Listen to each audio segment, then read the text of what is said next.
what's going on with OnTrajectory, some recent changes that we have made to the user interface, also some enhancements that we've made that you can experience, some future changes that we have planned for the client user interface, and some future changes that we have planned for the Pro Portal interface, which is obviously what advisors and coaches are using.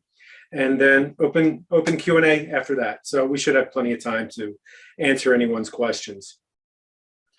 Before I get started, is there anything anyone wants to mention or any questions we have before I jump into it?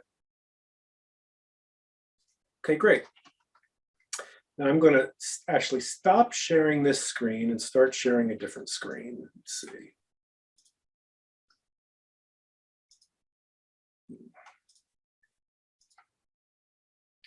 Okay, so first off, if you want to experience the new client user interface, and when I say client, it's the same interface that you would use to do planning for your client, but also the interface that the client gets when they log in. If you would like to experience it right now, you can simply log on at this URL, beta.ontrajectory.com. That's it, just beta.ontrajectory.com. And you can log in with your current credentials. It will be your current data. It's the live database, it's production environment, and you can experience everything that you're seeing today. If you want to switch back to regular user interface, you can just go to www.ontrajectory.com.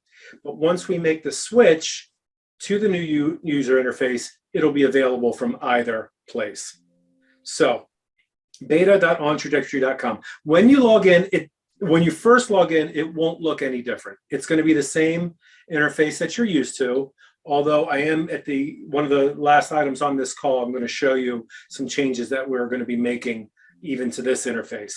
There is one new addition currently, but this is both in your existing environment and in the beta environment, and that's this eyeball.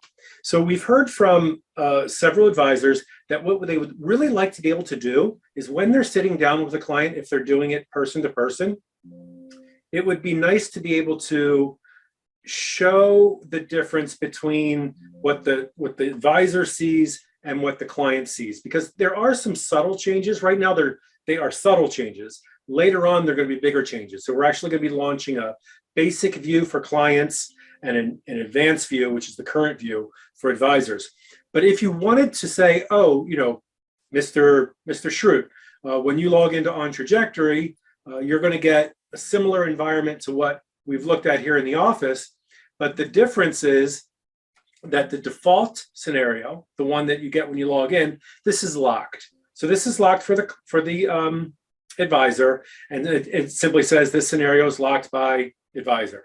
So, you know, what they'll have to do in order, if they wanted to make changes or create their own scenario, they could choose the scenario dropdown, they could copy, they can create new, right? They can do all that stuff, but they can't change the scenario that was built for them by the advisor. This eyeball just gives you a way to launch the tool in client mode. And as I said, client mode is going to be changing as time goes by, so the clients don't get overwhelmed with all the features and functions that are currently available today to the advisor. So this will become a more critical piece going forward, but we're laying the groundwork now. Okay, so let's get on to the new user interface then. Let's go ahead and launch user example 2 here. Now, what you're going to see is the interface has been cleaned up a little bit from what you're used to. And actually this is, there we go. This is what it's going to look like when you first log in. So things are a little bit more spaced out. There's a little bit more white space, and there's fewer elements on the screen. I'm going to talk to you about how, if you want, you can return those elements, or if you just want to work in this more kind of comfortable UI, you can. The reason that we've simplified the user interface is it's made sense to not overwhelm people with every single feature and function in their face right away. when you start using the tool. And we've also reorganized so that elements appear in the same spot. And I know, Roland, you and I have talked about this a couple of different times, how in prior interfaces and even in the current one today in production, different elements launch in different areas of the screen. So you're never quite sure where to look because things pop up in different places. So we've changed that so that more or less everything that launches from a pop-up perspective is going to be on the right side here. So whether it's looking at various tools and settings, they're all located here on the right side. Whether it's launching Monte Carlo or historical analysis or different other ways to change your view, all here on the right side. Even if you go into advanced analysis, which used to be its own big pop-up, it's now all contained here in a single UI. So you can change your Monte Carlo options, you can change your historical options, you can change the portfolio mix, etc. Everything's training the user to look over here on the right side. In addition, just set this back the way it was. In addition, we don't have the, it used to be that when you wanted to go into the elements of the options for like an account or an expense or an income item, you would have to click that wrench icon. Now what we do, assuming that your screen is big enough, when you click on an element, all the options applicable to it, again, show up here on the right side, just like everything else. The only difference is if you're looking at this on a very small screen where you don't have sufficient real estate, what we do is we grab the real estate on the right and we use it to show the table, and then we reintroduce the wrench icon. And again, we're doing this to maximize usable space for the user experience. Okay. Now, I'm going to pause there for a second. Reorganization of things to the right rail, more visual space between elements. Any questions or concerns? All right. So let me show you now how to return this to something that might be more like what you're used to in OnTrajectory. So if you're saying, well, Tyson, I don't need more visual. I like to see more data because I want to, I want to get to things quickly. I don't want to have to hunt and peck through different menus. Okay. So let's get back to the way it used to be. So if you go to tools and settings, for example, and you want to return that middle bar that contains the trajectory end age, it contains the retirement age, it contains the inflation. If you want to return that to its original spot, we have a option here, display basic settings bar below graph. Click that, there, now your bar is back. The ability to get to your output data very quickly is back. So those are returned. The other thing that you can do to return it to the way it used to look is, as I said, we've spaced out these rows a little bit more so they're easier to look at, but it also means that there's fewer elements on the screen.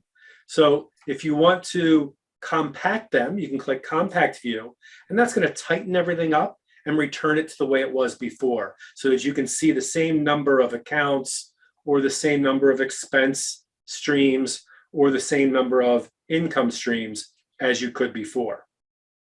So those are ways to return the UI to be more like it currently is. Now, some other things that we've added. It used to be that you didn't have a lot of choices to how big you wanted to see the main trajectory graph. Now you can manually resize it, and that resizing will stick between sessions. So if you like it in a very tight view, you can set it tight like this and see lots of data on the bottom, and it's going to remember that between sessions. If you want to reset it just to whatever the default was, you can double click it and it'll return to the regular view. Same thing for horizontal resizing. You can slide the table out to give yourself more room. You can slide it in, and it's going to remember the setting. If you want to return it to the default, just double click it and it'll put it right back where it was. So those are some new ease of use features for the UI. A couple of more organizational changes. So it used to be that this section of the screen here on the top right was or currently is, I should say, much more cluttered. We've broken out some things. Alerts are still its own button here. So if any alerts are raised, you'll see them. But we've compacted the elements that used to be individual buttons. So optimizing drawdowns, optimizing spending, or viewing the metrics about this scenario. Those are here under the More button.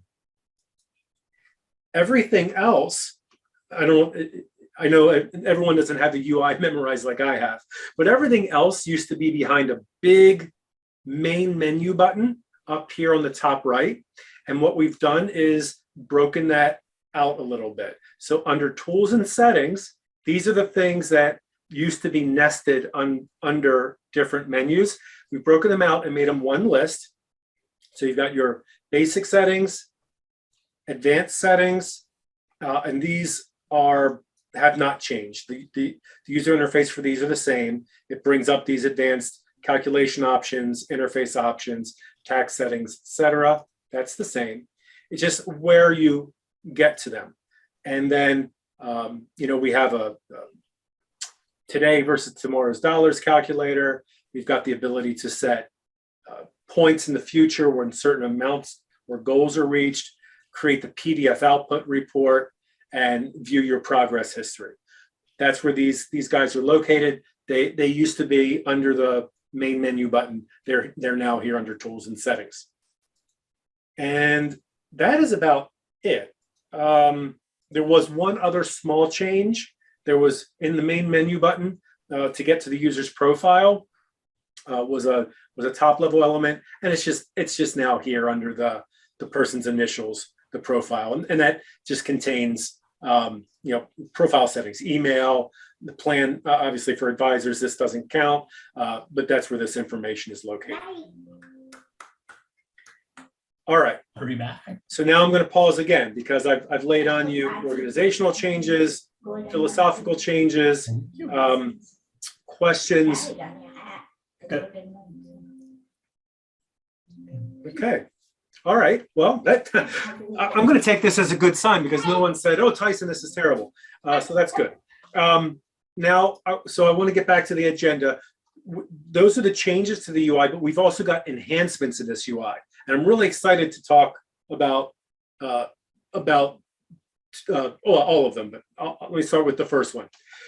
We have been asked several times in the future for the ability to compare two scenarios. And we have had, for a while, we've had the ability to launch different of the user's scenarios in different windows. But what people really wanted was a way to sit down with their clients, show them a scenario that maybe that they're on, or just different propositions. Maybe they want to move different places or have different spending approaches. And so the advisors wanted a way to be able to help them visualize all on one screen without bouncing around between multiple windows. And I'm happy to say that we have implemented it. Let me just turn off the progress here. All right. Now to show your client two different scenarios. So right here, this is sample with mortgage. And if I wanted to compare this to another scenario that I have, I simply come down to compare scenario and choose. So let's say sample with mortgage, second child. Maybe they want to look at what is it going to do, or how would they approach if they had a second child. So you click that, and what it's going to do is it's going to load into memory that other scenario, and it's going to create this dotted line. So this dotted line is second child, and this is the current one. And this is the really, really neat thing. If you want to bounce between these and make changes to each, all you have to do is click on it. So if you wanted to open sample with mortgage and second child, you just simply click on it. We're going to take all of the data from that, load it down here so that you can adjust changes. And now the one you were looking at becomes the compared scenario. So now second sample with mortgage is up here. I can go in here. I can change expenses. I can change income. It's only going to affect the trajectory, the plan that I'm on, and I can do more. I can have three. I can do no mortgage copy, There we go. So now I've got three scenarios. I've got mortgage copy, I've got mortgage, second child, blah, blah, blah, blah. And I can bounce between these. So this really gives you guys an opportunity to demonstrate to a client really powerfully how the changes you're suggesting or making or can manifest over time. So I'm really excited about that feature. Any questions on that one? Okay. Another new feature that we've introduced is, let me get out of this compare mode here. Another feature that we've added that folks have been asking for a while is the ability to adjust growth on accounts all at once without having to go into each individual account and make a change. So we've got these new growth buttons up here, which will affect only age ranges that are current or in the future. So if you've defined for your client an age range where certain growth occurred, it's not going to change that, but it's going to change future growth assumptions up or down with a single click of a button. I can click up and it's going to add a half point or down to remove a half point from all of my accounts, except for home equity. It will not automatically change home equity accounts. And then another new feature that we've added is this temporary inflation rate. So people are really concerned with short-term inflation. And what this does is this allows you to pad out the current inflation rate with a new higher or lower inflation rate beginning in a certain year and lasting for some number of years. And then what it will do is after those number of years have finished, it will then return to the baseline inflation rate. Another really neat feature. And then finally, this feature has been here for a while. We've rebranded it and we have added some new nuances to it. So we used to have something called automatically adjust.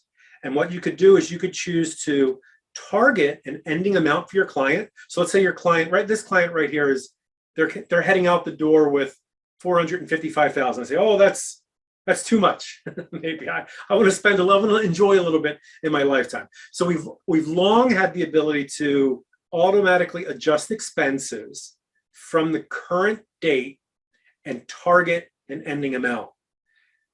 Sometime last year, we made that a little bit more complex. We said, okay, you can target an amount and in addition, target a certain chance of success, because it doesn't do you any good to target an ending amount, spending all their money, but their Monte Carlo goes to 25%, right? That's not good. So under optimized spending, you now have some choices. You can target a chance of success along with an end balance. So let's say $50,000 end balance, but I want to stay at least 90% chance of success. And this is going to, my current age is 49. So I'll just start it at 49. You can optimize spending. So what this is going to do is it's going to either say you can spend more or that you need to spend less to target the criteria that you've entered. And then it's going to let you either accept or not accept making those changes to the plan. So this can actually take a few minutes to run. So I'm going to talk over top of it so it doesn't seem quite so long. But the point is that we will adjust both expenses and growth assumptions, which is necessary to do if we want to target a current chance of success. And the reason that's true is, let's say, for example, you had unreasonably high growth assumptions. You would spend the money, but the Monte Carlo would come out low. So then what we do is we just adjust them either up or down, actually, to hone in. So in this case, to achieve a trajectory end balance of $50,000 with a minimum 90% chance of success, you can potentially increase future expenses by $442 a month, but decrease growth expectations at 4%. And again, this is because of the nature of Monte Carlo, the randomization, and what historical returns have given. So I'm actually not going to accept it. No, actually, no, I will. I'll accept it just so I can show you there's confirmation of what we did.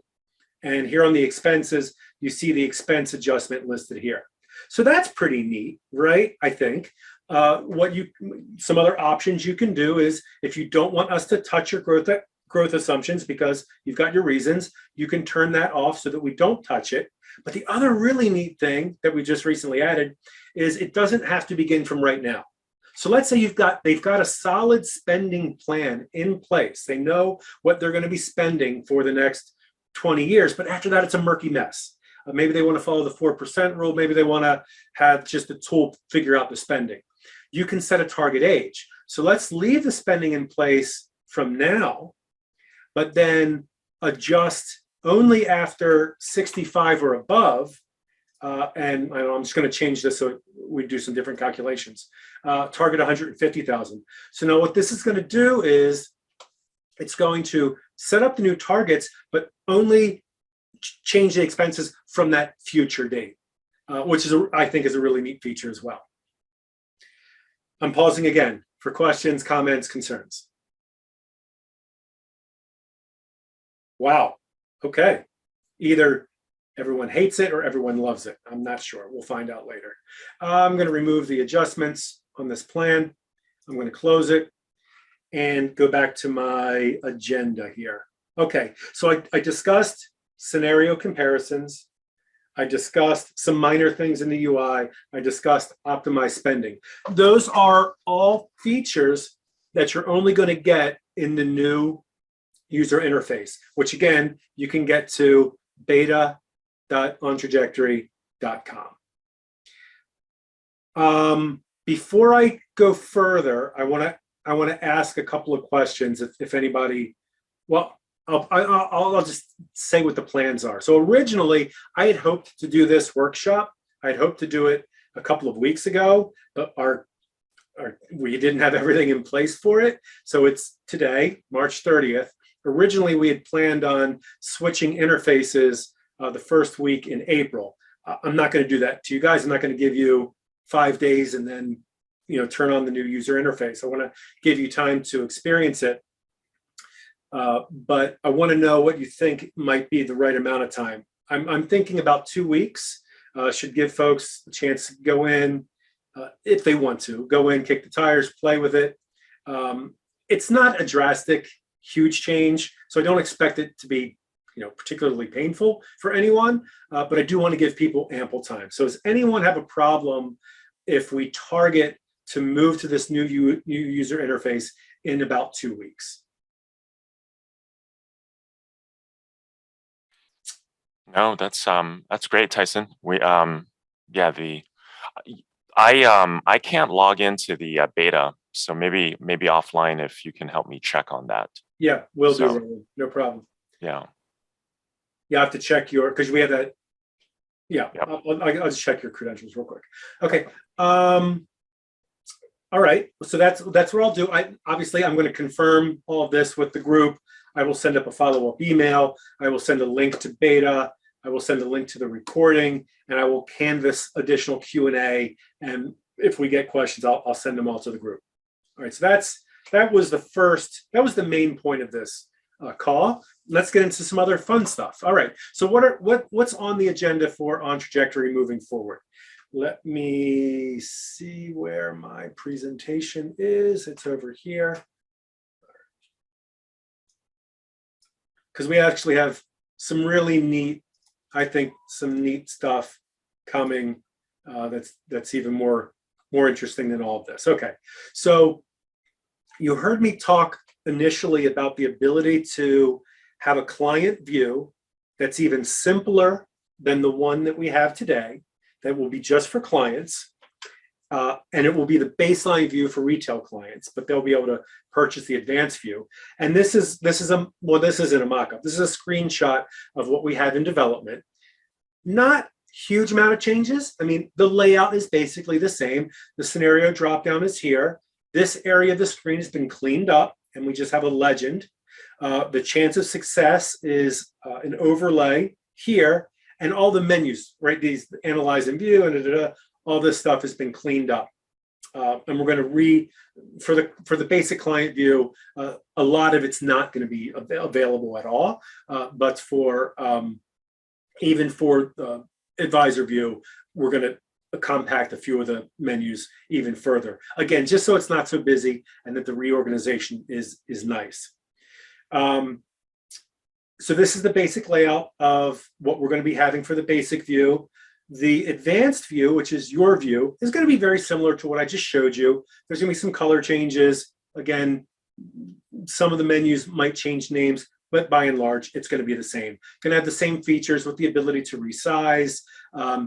But one change that is going to be, I think, really nice and welcome to everyone is how we deal with scenarios. So when you click on the scenario dropdown, instead of, if you remember today, it's a really long list of everything that you can do. But what we're going to have is the scenarios up top, and you can highlight a scenario and choose either to open, copy, rename, or delete, or create a new scenario, or compare. The compare, I think, is going to become a really important feature, especially now that we have the overlay, and not only the visual overlay, the ability to switch in between them. This compare is going to be really a differentiator for us. And when you click compare, what you're going to get is this list. So you're not going to have to do like one at a time, add them in. You can say, oh, I want to add, I'm on number 3 here. I want to add 1 and 2, or just add 1 and 2. Or if I have 5, I can just add them in. So click, click, click, and the ability to have them load into the UI. Very user-friendly, very clean. I'm excited for it. Should happen in the next month or so.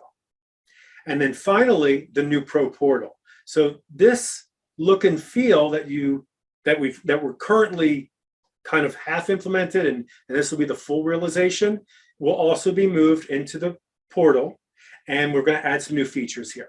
So just like today, list of users, we'll have the name or the name and email address. Today it's either or, and we're also going to have the last update.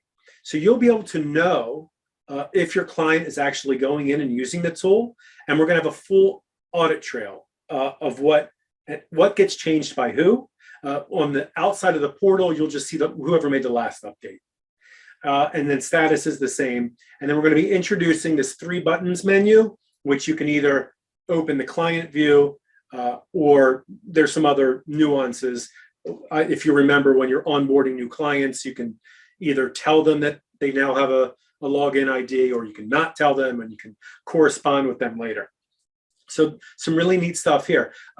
You'll also be able to, this will be a filter button.